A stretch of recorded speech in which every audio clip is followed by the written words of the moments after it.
এটা আজকের বিষয় আমাদের পার্টস অফ স্পিচ কাকে বলে, কত প্রকার ও কি কি।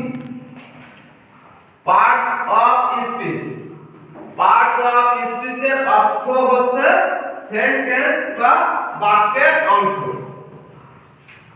সেন্টেন্সে ব্যবহৃত প্রতিটি ওয়ার্ড বা শব্দই ভিন্ন ভিন্ন কাজ সম্পন্ন করে থাকে।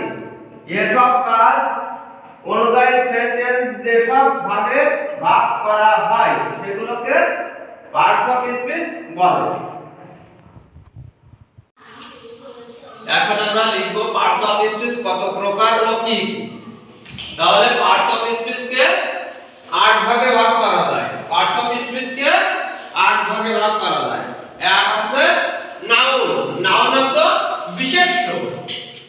দুই আছে প্রোনাউন, প্রোনাউন অর্থ সর্বনাম। তিন আছে ভার্ব, ভার্ব অর্থ ক্রিয়া। অ্যাডভার্ব ক্রিয়া বিশেষণ, অ্যাডভার্ব অর্থ কি ক্রিয়া বিশেষণ। 5 নম্বর আছে অ্যাডজেক্টিভ, অ্যাডজেক্টিভ অর্থ কি বিশেষণ।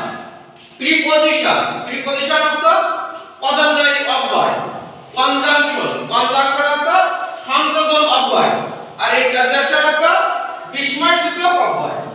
স্টার্ট।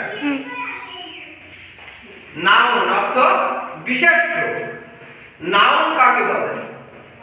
যে ওয়ার্ড দ্বারা ব্যক্তি, বস্তু, প্রাণী, স্থান, পদার্থ কোনো কিছুর সমষ্টি বা গুণের নাম বোঝায় তাকে নাউন বলে।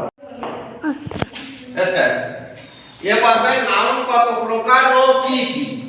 নাউন মূলত কয় প্রকার? নাউন মূলত 5 প্রকার। কয় প্রকার? নাউন 5 প্রকার। যথা এক আছে প্রপার নাউন, প্রপার নাউন মানে হচ্ছে বিশেষ নাম। প্রপার নাউন মানে কি বিশেষ নাম। দুই আছে কি কমন নাউন, কমন নাউন মানে কি জাতিবাচক নাম। তিন আছে কালেক্টিভ নাউন, কালেক্টিভ নাউন মানে কি সমষ্টিবাচক নাম। কালেক্টিভ, কালেক্টিভ অর্থ কি সমষ্টিবাচক। তাহলে কালেক্টিভ নাউন অর্থ কি সমষ্টিবাচক নাম। আর পরে আছে কি আছে ম্যাটেরিয়াল নাউন, ম্যাটেরিয়াল, ম্যাটেরিয়াল অর্থ কি বস্তুবাচক। ম্যাটেরিয়াল নাউন মানে কি বস্তুবাচক নাম। আর অ্যাবস্ট্রাক্ট, অ্যাবস্ট্রাক্ট অর্থ হচ্ছে গুণবাচক। অ্যাবস্ট্রাক্ট নাউন অর্থ কি গুণবাচক নাম।